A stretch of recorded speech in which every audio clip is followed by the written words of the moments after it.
तो हेलो साथियों, नमस्कार। स्वागत है आपका अपने चैनल सक्सेस जंक्शन एक कदम सफलता की ओर में। और हम लेकर के आ गए हैं आपके लिए एमपी पटवारी परीक्षा 2023 18 अप्रैल शिफ्ट 1 का एग्जाम एनालिसिस, जहां पर आज हम कवर करने वाले हैं Hindi, English, math, reasoning, GK, science, computer और मैनेजमेंट के महत्वपूर्ण प्रश्नों को। आज ये प्रश्न हमको भेजे हैं पंचम गोहे जी ने, जो कि भोपाल के रहने वाले हैं। बिल्कुल सही समय पर और बहुत सारे प्रश्न बल्कि जो मैथ के प्रश्न है, एचटी मैथ के प्रश्नों को भी इन्होंने भेजा है। आपका बहुत बहुत धन्यवाद पंचम गोहे जी। आप भी अपने प्रश्नों को सेंड कर सकते हैं। लास्ट में हम आपको एक नंबर देंगे व्हाट्सएप का, उस व्हाट्सएप नंबर पर आपको अपने प्रश्नों को एग्जाम सेंटर से बाहर निकलते ही सेंड कर देना है, ठीक है। तो चलिए शुरुआत करते हैं। आइए देखते हैं आज का पहला प्रश्न क्या है। साथ ही साथ में वीडियो को शुरू से लेकर के अंत तक देखिएगा। लास्ट में हम आपको बताएंगे किस सब्जेक्ट से कितने प्रश्न आए हैं और आज की शिफ्ट का कट ऑफ कितना जा सकता है, और जो टॉप 5 हमको स्कोरर मिले हैं आज की शिफ्ट के, उन टॉप 5 स्कोर के बारे में भी आज हम आपको बताने वाले हैं, ठीक है। तो चलिए शुरुआत करते हैं। आइए देखते हैं आज का पहला प्रश्न क्या है।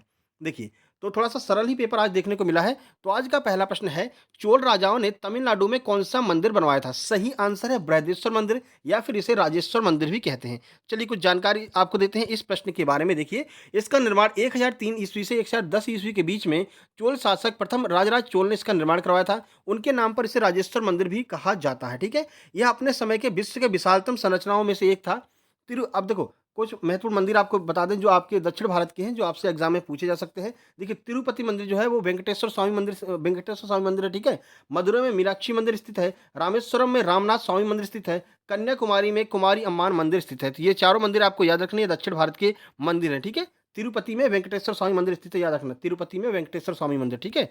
चलिए आगे बढ़ते हैं, क्योंकि दक्षिण भारत के मंदिर ज्यादातर पूछे जा रहे हैं, ठीक है। और ये बात बहुत आपको ध्यान रखनी है, एसएससी में कई बार पूछा गया दक्षिण भारत के मंदिरों के मुख्य द्वार को क्या कहा जाता है। तो जो मुख्य द्वार होता है उसे गोपुरम के नाम से जाना जाता है। एमपीपीएससी ने भी कई बार पूछा है। ये मुख्य द्वार बहुत बड़ा सा होता है, ऐसे बिल्डिंग से बनी रहती है, तो उसको हम जो है गोपुरम के नाम से जानते हैं। आगे बढ़िए। इनमें से अशोक के द्वारा बनवाया गया स्मारक कौन सा, ये पूछा गया। तो सांची का स्तूप जो है वो अशोक के द्वारा बनवाया गया स्मारक है। आज एमपी से यही प्रश्न आया था। हालांकि डायरेक्ट नहीं पूछा था कि सांची का स्तूप कहाँ है, तो लोगों को लगा एमपी का प्रश्न ही नहीं आया है, लेकिन एक प्रश्न ये एमपी से आया था, ठीक है, जिसे पूछा था कि इनमें से कौन सा अशोक के द्वारा बनवाया गया स्तंभ है, ठीक है। चलिए आगे बात करते हैं। देखिए, तो सांची का महान मुख्य स्तूप मूलतः सम्राट अशोक ने तीसरी शताब्दी पूर्व में बनाया था। बाद में इसे सांची के स्तूप को सम्राट अग्निमित्र शुंग द्वारा जीर्णोद्धार कराया गया और बड़ा और विशाल बना दिया गया, ठीक है। शुरुआत किसने की थी? तो शुरुआत इसका अशोक ने की थी। अग्निमित्र शुंग ने इसमें थोड़ी सी जो है मॉडिफिकेशन किया था। इसकी चार दीवारी जो है, ये प्रश्न पूछा गया है पीएससी में, इसकी चार दीवारी का निर्माण किसने कराया था? तो पुष्यमित्र शुंग ने इसकी चार मीनार की दीवारी का निर्माण कराया था, ठीक है। जो चार दीवारी है उसका निर्माण कराया था। आगे बढ़ते हैं। किस गायक को पहला भारत रत्न सम्मान दिया गया? गायकों में बात की जा रही है, तो एम एस सुब्बालक्ष्मी को पहला सम्मान दिया गया था गायकों में भारत रत्न, ठीक है। चलिए कुछ जानकारी आपको देते हैं। देखिए, तो अभी इनका पूरा नाम है, ये तो पढ़ने में बड़ा सा टाइम लग जाएगा ना। चलिए इनकी जन्म डेट की बात कर लेते हैं। तो 16 सितंबर 1916 से 11 दिसंबर 2004 तक इनका समय रहा है। मदुरै तमिलनाडु की एक भारतीय कर्नाटक एवं संगीत की ये गायिका थी। कर्नाटक संगीत की गायिका थी। इनको पहला भारत रत्न सम्मान दिया गया। वह भारत के सर्वोच्च नागरिक सम्मान भारत रत्न से सम्मानित पहली महिला संगीतकार थी। उनके बाद 1999 पंडित रविशंकर को, देखिए ये याद रखना, पंडित रविशंकर वाला भी पूछा जाएगा। 1999 पंडित रविशंकर को, 2001 में उस्ताद बिस्मिल्लाह खां को, और सुश्री लता मंगेशकर को 2009 में दिया गया था, ठीक है। मतलब 2001 में पंडित उस्ताद बिस्मिल्लाह खां और सुश्री लता मंगेशकर को, ठीक है। 2009 में पंडित भीमसेन जोशी को भारत रत्न पुरस्कार दिया गया था। ये डेट आपको याद रखनी है, स्पेशली जो है सुश्री लता मंगेशकर जी को कब दिया गया था, ये आपको जरूर याद रखना है। 2001 में इनको दिया गया था, ठीक है। चलिए आगे बढ़ते हैं।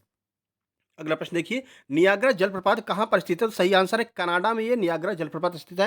हालांकि कनाडा और अमेरिका के बॉर्डर पर है, लेकिन माना जाता है कि ये कनाडा में स्थित है नियाग्रा जलप्रपात, ठीक है। विश्व का सबसे ऊंचा जलप्रपात कौन सा है? तो एंजल जलप्रपात जो है वो विश्व का सबसे ऊंचा जलप्रपात है। चलिए देखिए, तो नियाग्रा जलप्रपात संयुक्त राज्य अमेरिका और कनाडा की सीमा पर स्थित एक जलप्रपात है। यह प्रपात सेंट लॉरेंस नदी पर स्थित है। नियाग्रा जलप्रपात कनाडा और ओंटारियो और अमेरिका और न्यूयॉर्क की अंतर्राष्ट्रीय सीमा का निर्माण करता है, ठीक है। तो ये इनकी जो अंतर्राष्ट्रीय सीमा का निर्माण यही प्रपात करता है।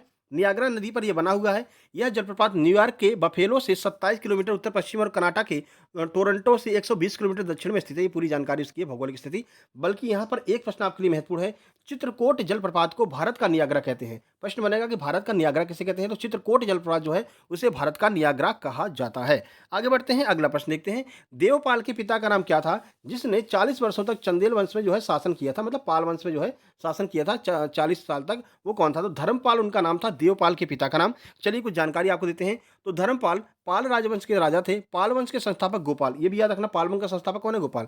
गोपाल के बाद उसका पुत्र धर्मपाल सिंहासन पर बैठा। धर्मपाल ने 40 वर्षों तक शासन किया, ठीक है। शासन किया, वह कन्नौज के लिए त्रिस्तरीय संघर्ष में उलझा रहा। उसने कन्नौज की गद्दी से इंद्रायुध को हराकर चक्रायुध को आसीन किया था, ठीक है? तो ये मतलब कुल मिलाकर ये राजा बनाने का काम करता था, ठीक है ना? कौन? देवपाल का पिता जो धर्मपाल था, ठीक है? आगे बढ़ते हैं, अगला प्रश्न देखते हैं। वर्ष 2022 में रिलायंस के जो कार्यकारी निदेशक यानी सीईओ कौन है? तो वर्ष 2022 में भी यही थे और वर्तमान में भी यही है। मुकेश अंबानी जो हैं, वो वर्तमान में भी सीईओ हैं रिलायंस के। तो मार्च 2022 तक मुकेश अंबानी ही सीएमडी और चेयरमैन के पद पर रहेंगे, इस बात की संभावना है। इससे पहले इस बात की चर्चा थी कि रिलायंस के कार्यकारी निदेशक निखिल मेसवानी या फिर मुकेश अंबानी के विश्वास पात्र एवं कंपनी के मुख्य कार्यकारी अधिकारी मनोज मोदी को एमडी सीईओ की जिम्मेदारी दी जा सकती है। लेकिन वर्तमान में कौन है? तो वर्तमान में मुकेश अंबानी ही इसके सीईओ एवं एमडी हैं, ठीक है? चलिए आगे बढ़ते हैं। केरल के किस नृत्य में लकड़ी के चित्रित मुखौटे और पत्ते और घास फूस धारण किए नर्तक नाचते हैं? तो सही आंसर इसका हो जाएगा कुम्माटिकल, ठीक है ना? अगर ये ऑप्शन में नहीं दिया है तो अब आपका मोहिनी अट्टम सही आंसर हो जाएगा। मतलब कि केरल के एक नृत्य के बारे में पूछा गया था, जिसमें जो है चेहरे पर मुखौटे की आकृति बना करके जो है नृत्य किया जाता है। तो मोहिनी अट्टम, अगर ये ऑप्शन नहीं है तो मोहिनी अट्टम हो जाएगा, नहीं तो आपका जो है कुमाट्टिकल ही होगा, ठीक है? कुमाट्टिकली केरल के उत्तरी जिलों का लोकप्रिय मुखौटा नृत्य है। लकड़ी के चित्रित मुखौटे और पत्ते और घास फूस धारण किए नर्तक इसमें नाचते हुए घर घर जाते हैं। लोकप्रिय कुमाट्टी पात्र तल्ला या चुड़ैल होती है। ये अन्य पात्रों में विभिन्न हिंदू देवी देवता होते हैं। मतलब बताया कौन कौन से इसमें जो है एक तरह से नाटक किया जाता है, ठीक है ना? तो एक तरह से नाटक जो है मुखौटा पहन करके किया जाता है। ये कौन सा? ये यही नृत्य है। अगर ये ऑप्शन नहीं होगा तो आपका मोहिनी अट्टम हो जाएगा, ठीक है? केरल के अन्य नृत्य कौन कौन से हैं? कल भी हमने केरल के नृत्य आपको पढ़ाए थे कल वाली वीडियो में। आज फिर से एक बार देख लीजिए। तो मोहिनी अट्टम, फिर साहब अब इसका नाम ही ऐसा होता है, थिरिवा थिराकली, ठीक है? कोलकली। अभी ये आप पढ़ लेना, ठीक है ना? बहुत बड़े-बड़े नाम है, ठीक है? फालतू में टाइम खराब होगा, ये आप पढ़ लेना, ठीक है?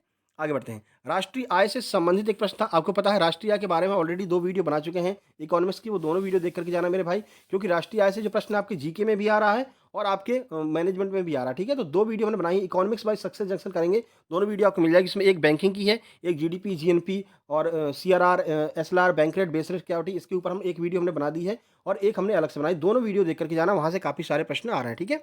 तो देखिए, किसी देश की उत्पादन व्यवस्था से अंतिम उपभोक्ता के हाथों में जाने वाली वस्तुओं या फिर देश के पूंजी के साधनों के विशुद्ध जोड़ को ही राष्ट्रीय आय कहते हैं। अब यहाँ पर बड़ी टेक्निकल लैंग्वेज में दिया है, लेकिन जो हमें अपनी अपनी वीडियो में समझाया है वो बड़ी सिंपल लैंग्वेज में समझाया है कि क्या होती है राष्ट्रीय आय, आपकी जेब में जो पैसा होता है वही राष्ट्रीय आय होती है, कैसे ज्ञात किया जाता है वो सब हमने उस वीडियो में बनाया है। ये बताया, आप एक बार देख करके जरूर जाइएगा, ठीक है? किसी देश के नागरिकों का सकल घरेलू एवं विदेशी आउटपुट का सकल राष्ट्रीय आय कहलाता है। बड़ा टेक्निकल लैंग्वेज है। एक बार आप वहाँ समझेंगे हमारी वीडियो में, तो वहाँ आपको सही से समझ में आ जाएगा। सारा इकोनॉमिक्स का टॉपिक वहाँ पर आप पढ़ लेना, ठीक है? युगलीना किस जगत का जीव है? तो याद रखिएगा, जो युगलीना है, वो युगलीना आपका प्रोटिस्टा का जीव है, ठीक है? प्रोटिस्टा जगत का जीव है युगलीना। युगलीना एक कोशिकी वाला यूकैरियोटिक है, जो जगत प्रोटिस्टा के अंतर्गत आता है। यह मुख्य रूप से जलीय जीव है। प्रोटिस्टा के कोशिका काय में एक अच्छी तरह से निर्धारित नाभिक और एक अन्य झिल्ली बंद अंग होते हैं। कुछ में कच्छाप तथा पच्छाप भी होते हैं। कुल मिलाकर के ये युगलीना है, वो आपका कैसा है? प्रोटिस्टा संघ का सदस्य है। और कल भी हमने आपको युगलीना के बारे में, पैरामीशियम के बारे में कल वाली वीडियो में भी बताया था। देखिए, डब्ल्यूएफओ के अनुसार बाजरा वर्ष कहाँ पर आयोजित किया गया? तो रोम, इटली में बाजरा वर्ष समारोह का आयोजन किया गया। ये डब्ल्यूएफओ यानी कि वर्ल्ड फूड ऑर्गेनाइजेशन के द्वारा बताया गया है, ठीक है? अंतर्राष्ट्रीय बाजरा वर्ष 2023 का उद्घाटन समारोह रोम, इटली में आयोजित किया गया। संयुक्त राष्ट्र की एजेंसी खाद्य और कृषि संगठन यानी कि एफएओ ने 6 दिसंबर 2022 को हाइब्रिड मोड में रोम, इटली में अंतर्राष्ट्रीय वर्ष के बाजरा 2023 के उद्घाटन समारोह की मेजबानी की। किसने? रोम, इटली ने, ठीक है? इटली ने जो है इसकी मेजबानी की है। आगे बढ़ते हैं। लाइसोसोम के मुख्य कार्य क्या होते हैं? तो लाइसोसोम का मुख्य कार्य है पाचन करना। कुछ जानकारी आपको देते हैं, देखिए।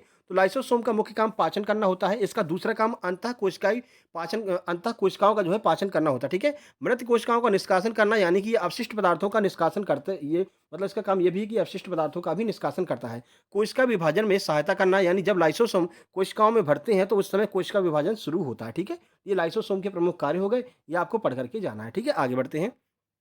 देखिए अगला प्रश्न, ऑक्सीजन का परमाणु भार 16 है तथा परमाणु संख्या 8 है, तो 2 मोल ऑक्सीजन में का जो है ग्राम में आपको द्रव्यमान बताना है कि 2 मोल ऑक्सीजन का जो ग्राम में द्रव्यमान क्या होगा, ये आपसे पूछा गया है। तो इसका सही आंसर 64 हो जाएगा। कैसे हो जाएगा वो आइए हम आपको बता देते हैं।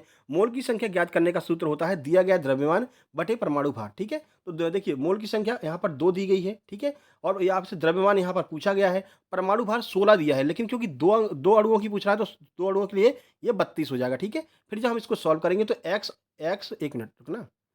तो जब हम इसको सॉल्व करेंगे तो एक्स बराबर हो जाएगा 32 मल्टीप्लाई बाई 2, यानी कि 64 इसका बिल्कुल सही आंसर हो जाएगा। 64 आज यही ऑप्शन में भी दिया हुआ था, ठीक है? आगे बढ़ते हैं। जब कोई लिफ्ट एक समान वेग से ऊपर जाती है तो शरीर का भार कैसा प्रतीत होता है? आइए आंसर देखते हैं। तो शरीर का भार जो है बढ़ा हुआ प्रतीत होता है। देखिए, जब लिफ्ट ऊपर की ओर गति करती है तो उसमें मौजूद व्यक्ति का प्रत्यक्ष भार बढ़ जाता है। इसलिए जब लिफ्ट नीचे की ओर गति करती है तो उसके अंदर मौजूद व्यक्ति का आभासी भार कम हो जाता है। आपने कभी लिफ्ट में जब यात्रा की होगी तो आपको लगा होगा कि आप जब ऊपर जा रहे हैं तो आपका भार ऐसा लग रहा है कि बहुत बढ़ गया है, ठीक है? और जब आप नीचे आते हैं आपको लगता है कि हमारा तो कोई भार ही नहीं है, ज़ीरो हो गया है। तो ये यहाँ से प्रश्न पूछा गया था लिफ्ट के भार से संबंधित। ठीक है, आगे बढ़ते हैं। वीडियो को मेरे भाई लाइक कर देना। और आज सुबह हमने जो है एमपी और जो आपके लेखक वगैरह पूछे जा रहे हैं वो लेखक, एमपी के प्रमुख किले और जो अन्य जो किले वगैरह हैं, किले दुर्ग जो बाहर से पूछे जा रहे हैं, रविन्द्रनाथ टैगोर जी की रचनाएं, सारी रचनाओं को आज सुबह हमने एक वीडियो में कंपाइल कर दिया है जो 15 मार्च से अब तक पूछी गई है मेरे भाई। उस वीडियो को जरूर देख करके जाना अगर आगे आपका एग्जाम है, ठीक है? कार्य करने की क्षमता को क्या कहते हैं? तो कार्य करने की क्षमता को ऊर्जा कहते हैं। ये आपको याद रखना है, ठीक है?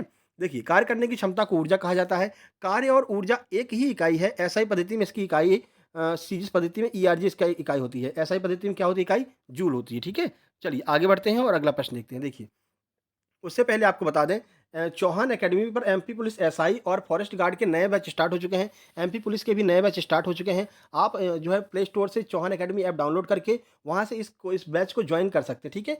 कोई भी बैच आपको ज्वाइन करना हो, जो भी फीस दी गई होगी, आप जैसे ही अतुल 10 कूपन कोड लगाएंगे वो फीस तुरंत आधी हो जाएगी। फॉरेस्ट मैं यही कहूँगा कि फॉरेस्ट गार्ड वाला बैच आप ज्वाइन कर लीजिए, क्योंकि 5000 वैकेंसी और फॉरेस्ट गार्ड की आने वाली है, ठीक है? और ज़्यादातर ये 700-800 रुपये का बैच है। जैसे ही आप इस पे अतुल 10 कूपन कोड लगाएंगे वो मुश्किल से 350-400 रुपए का हो जाएगा। आप खरीद करके आराम से पूरा अपनी तैयारी कर सकते हैं एक लेवल पर, ठीक है? इसके अलावा कोई भी टेस्ट सीरीज आपको लगानी है चौहान अकेडमी पर, उस टेस्ट सीरीज को भी आप परचेज करेंगे तो यही coupon code apply coupon code में डायल करेंगे जैसे ही, वैसे ही उसकी फीस जो है वो आधी हो जाएगी। अभी अगर वनरक्षक की बात करें तो वनरक्षक की जो फीस है टेस्ट सीरीज की 150 रुपए है। उसमें जैसे ही अप्लाई कूपन कोड में अतुल 10 करेंगे वो तुरंत 75 रुपए की हो जाएगी। वो 75 रुपए में लेटेस्ट पैटर्न पर 20 टेस्ट आपको मिलने वाली हैं विद सॉल्यूशन के साथ में। तो हम यही कहेंगे कि एक बार जा करके वो टेस्ट जरूर खरीद लेना। और कोई भी आप यहाँ पर कोर्स परचेज कर सकते हैं, 50% आपको ऑफ मिल जाएगा ये कूपन कोड लगाते ही, अतुल 10 कूपन कोड लगाना, ठीक है?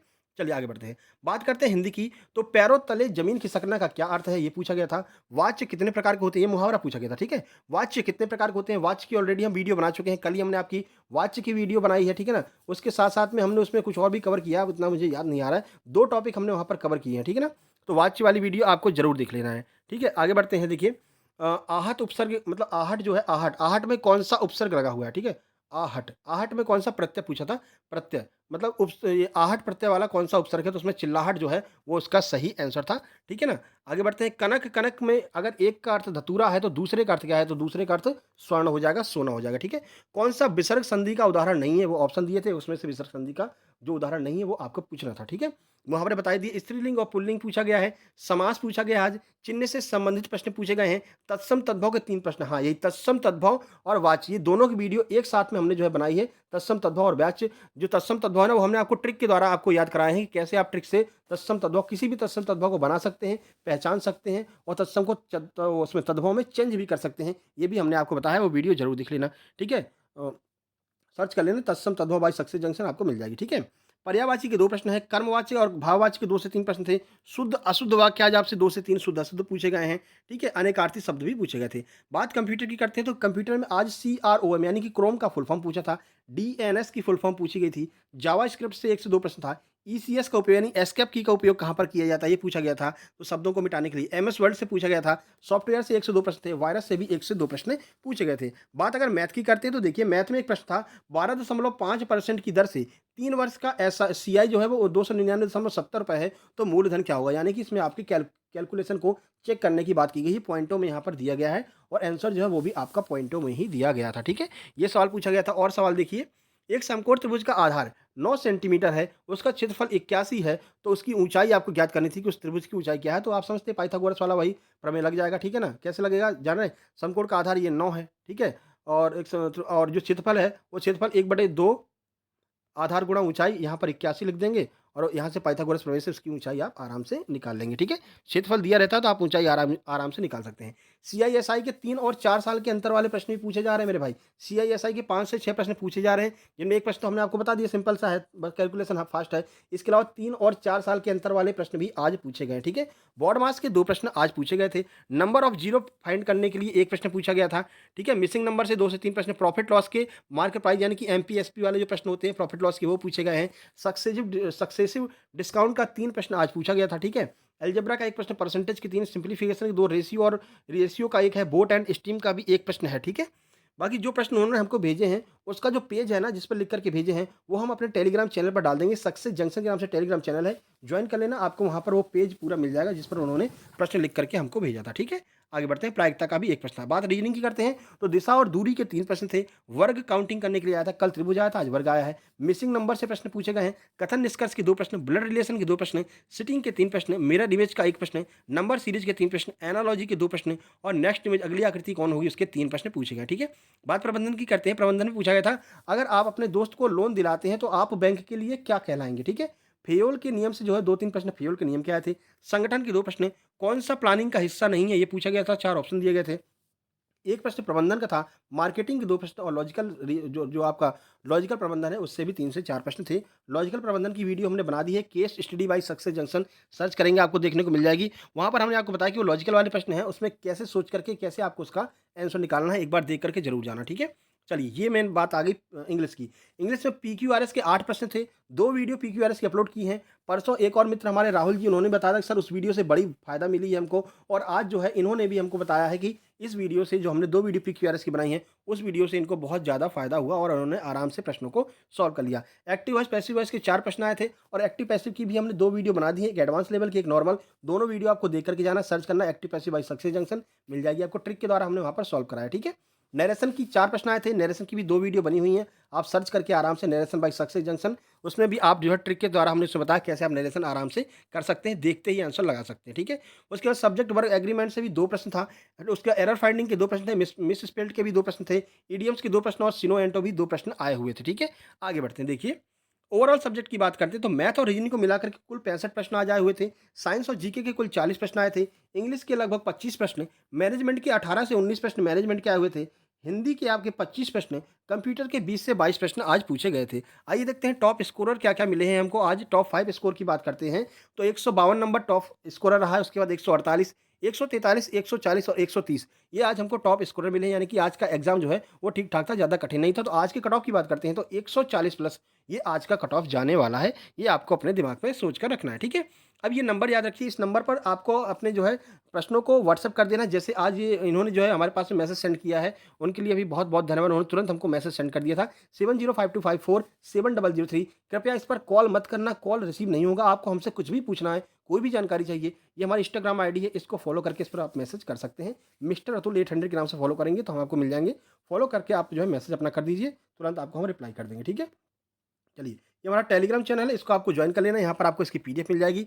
इसके अलावा सक्सेस जंक्शन लाइव के नाम से एक और टेलीग्राम चैनल है, इसी के अंदर जहाँ पर हम पूरी की पूरी किताबों की पीडीएफ डाल देते हैं। जो भी नई किताब मार्केट में आती है, आपको किताब खरीदने की ज़रूरत नहीं है, आप तुरंत वहाँ से, मैथ की बहुत सारी किताबें वहाँ पर डली हैं, इंग्लिश की बहुत सारी किताबें डली हैं, डॉक्यूमेंट में जाकर के सर्च करेंगे तो बहुत सारी किताबें आपको मिल जाएँगी। डाउनलोड करके फ्री ऑफ कॉस्ट अपनी तैयारी कर सकते हैं, ठीक है।